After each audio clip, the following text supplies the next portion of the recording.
And the magical fox. बहुत पहले एक गांव में भोलाराम बोलकर एक गरीब किसान रहता था। वो बहुत बुद्धिमान था और चतुर भी था।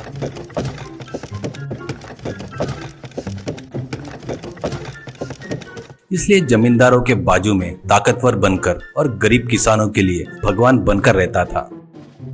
उसी गांव में जगन्नाथ करके एक जमींदार रहता था। उस गांव के किसान सभी उस जगन्नाथ को ही अपनी फसल बेचते थे। जगन्नाथ बहुत ही कंजूस और लालची था। किसानों को बराबर भाव नहीं देकर सताते रहता था। इससे वो लोग कभी भी गरीबी से कभी उबर नहीं पाए।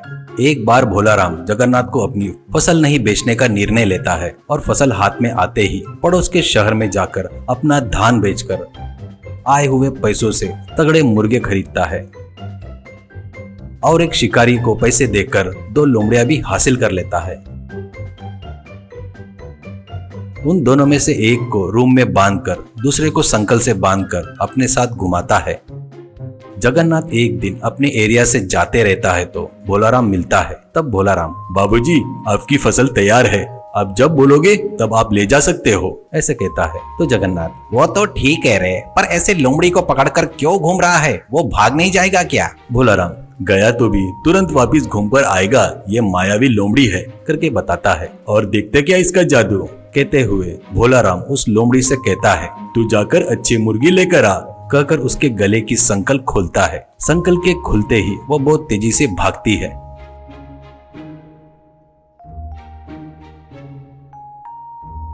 तू पागल है क्या? वो लोमड़ी तो दोबारा तेरे नजर में आएगी नहीं, करके बोलता है जगन्नाथ। भोलाराम, आपको उसके बारे में नहीं पता, वो मायावी लोमड़ी है। कल आप हमारे घर पर खाना खाने के लिए आओ, आप आएंगे करके विश्वास से मुर्गियां मंगवा रहा हूँ, देर ना करते हुए जल्दी आना, ऐसा कहता है भोलाराम। अगले दिन दोपहर तक बढ़िया खाना बनाता है भोलाराम। उसका घर कुछ ही दूरी पर रहता है। तब उसको बिरयानी के मसालों की खुशबू आती है। वहाँ खाने के टेबल पर कई प्रकार के चिकन के आइटम बनाकर अलग अलग थालियों में तैयार था। अरे भोलाराम, तुम्हारी लोमड़ी कहाँ है? उसको भी लेकर आओ, वो भी अपने साथ खाना खाएगी, ऐसा कहता है जगन्नाथ। अरे उसको क्या जल्दी है जी, पहले अपन लोग निपटाएंगे, ऐसा कहता है भोलाराम। दोनों लोग मिलकर खाना खाते हैं। खाना खाने के बाद जगन्नाथ को लोमड़ी की याद आती है। वैसे मायावी लोमड़ी मेरे पास रहा तो बहुत अच्छा रहेगा, करके सोचकर भोलाराम से कहता है, अरे जाओ अपनी लोमड़ी को लेकर आओ, देखता हूँ, करके बोलता है। जगन्नाथ की बातों पर खुद ही मन में हंसकर उठकर जाकर रूम में बांधकर रखे हुए दूसरे लोमड़ी को रस्सी से बांधकर बाहर लाता है। जैसे ही बाहर लाता है वैसे ही 500 सिक्के में बेचता क्या? करके पूछता है जमींदार जगन्नाथ। तो भोलाराम सिर हिलाते हुए, बेचना ही काम है, लेकिन उस पर मेरी जिंदगी की गाड़ी चलती है, उसको बेचा तो मैं भूखा मर जाऊंगा। तुमको देने वाला धान पूरा बकाया लेकर जाओ, पर लोमड़ी को मत मांगना, करके बोलता है। तुम्हारी भीख नहीं चाहिए, मुझे तो बस वो मायावी लोमड़ी चाहिए, ऐसा कहता है। 1000 मुद्राओं में लेकर जाता हूँ, ऐसा कहता है जगन्नाथ। आप इतनी ही जिद कर रहे हैं तो मुझे 1500 मुद्राएं दीजिए, कहता है भोलाराम मासूम सा चेहरा बनाकर। उससे कम बोलोगे तो नहीं जमेगा, भावबाजी नहीं होगी, ऐसे कहता है। जगन्नाथ खुश होकर 1500 मुद्राएं देकर लोमड़ी को लेकर जाता है।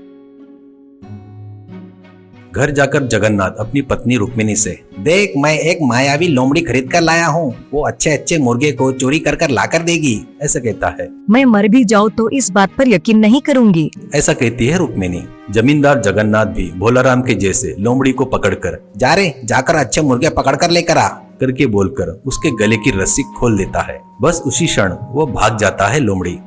ऐसे बहुत दिन बीत जाते हैं पर लोमड़ी वापस नहीं आता। इससे जमींदार जगन्नाथ उसके साथ धोखा हुआ करके समझ में आ जाता है और अपने आदमियों को लेकर भोलाराम के घर जाता है और उसको पकड़कर बांधकर, मेरे से ही धोखा करता क्या रे नीच कमीने, मेरा पैसा मुझे वापस किया तो माफ कर दूंगा, ऐसा कहता है। वो तो कब का खर्च हो गया है जी, ऐसा कहता है भोलाराम। तो इसे लाठी से मरे तक मारो, करके बोलता है जगन्नाथ। एक व्यक्ति, अरे बाबूजी इसे मारकर गाड़ने के लिए नहीं जमेगा, इसको कल मार डालेंगे तो अच्छा रहेगा, ऐसे कहता है।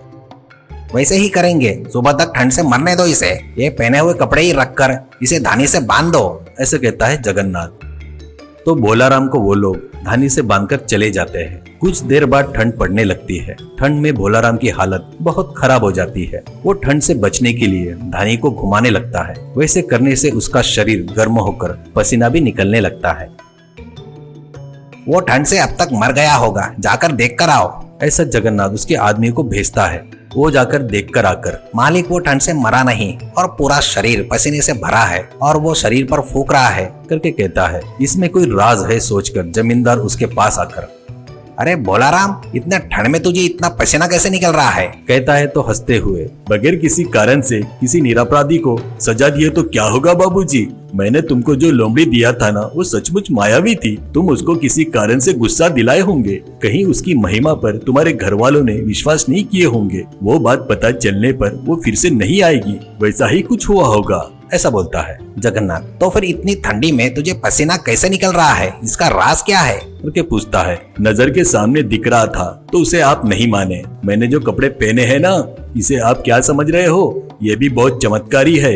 ये पहने तो ठंड में गर्मी लगती है और गर्मियों में पहनने से ठंड रहता है, करके बताता है भोलाराम। तो वो कपड़े को 500 मुद्रा में बेचता क्या? करके कहता है जमींदार। कृपया करके भावबाजी मत करो, ये हमारे दादाओं के जमाने से आ रहा है। मैं इसे किसी भी कीमत में नहीं बेचूंगा, ऐसा कहता है भोलाराम। वो मुझे चाहिए, बदले में 1000 मुद्रा ले ले, ऐसा कहता है जगन्नाथ। तुमको ये उतना पसंद आया तो इसके 2000 मुद्राएं दे दो। ये तुमको दे दिया तो मैं ठंड से मर जाऊंगा, ऐसा कहता है भोलाराम।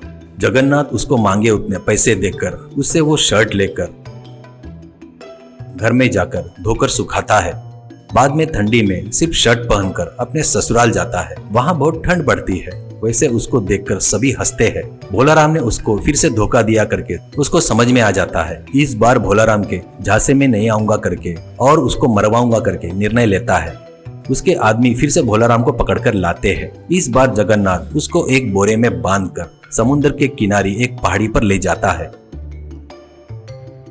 वहां पर एक पेड़ की डाल समुद्र के ऊपर थी। बोरे के उस डाल से बांध देते हैं। फिर जगन्नाथ चिल्लाकर, अरे उस डाल को काट दो, इससे छुटकारा मिल जाएगा, ऐसे कहता है। तो उसका नौकर कुछ देर तक उस डाल को काट कर, मालिक ये डाल बहुत मजबूत है, इसे काटने के लिए बहुत समय लगेगा, मुझे बहुत भूख लगी है, खाना खाकर आता हूँ फटाक से, ऐसा कहता है जगन्नाथ। मुझे भी भूख लगी है रे, ये कहाँ जाएगा, ले चल खाकर आएंगे, करके वहां से निकलते हैं।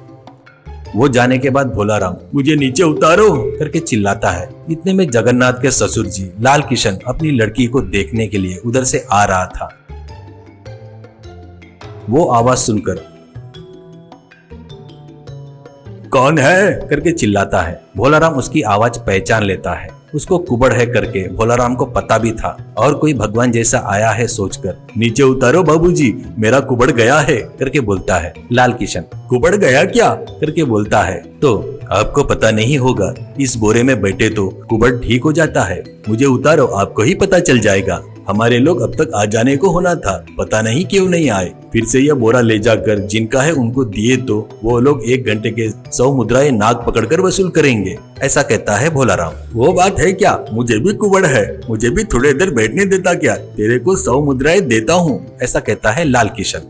तो भोलाराम कैसे तो भी करके बोरे से बाहर आकर लाल किशन को उस बोरे में फिर से पेड़ के डाल को बांधकर अपने रास्ते से निकल जाता है।